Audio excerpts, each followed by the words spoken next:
So Brie, obviously in the location that we are, there's a lot of second homes, third homes, and sometimes we don't meet the sellers or the buyers for that matter when they come up. Can you think of like a significant time when you didn't meet a seller and a unique story along those lines with the property?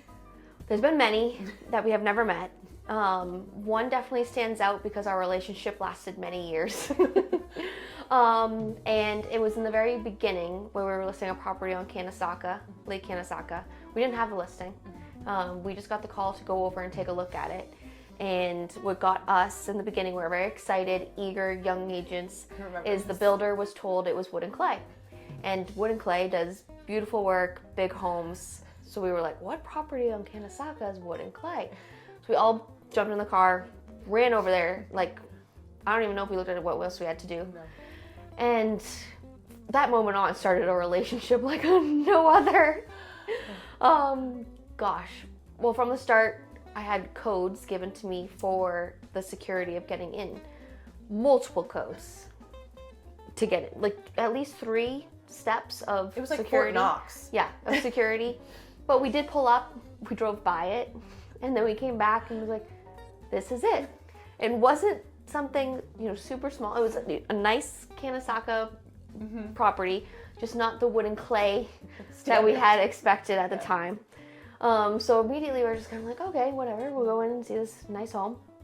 Went through Fort Knox with all of the security, and I don't know if it was that time, but many times later, that alarm was supposed to be off. The seller was supposed to put it off. He didn't. The code that I was given wasn't working because he decided to change it and not tell me. So not only is it just an alarm that goes off and you're like, oh, that's annoying to my ears. It was like a foghorn. The police were going to come. I think the police came one time. They did. I remember they did. Because I couldn't get him and it just kept going off. And the neighbors, everyone had to have known what property this was and all of that. And then what else happened? Years later, I still got calls that he was being charged for his cable box, of which I have no idea.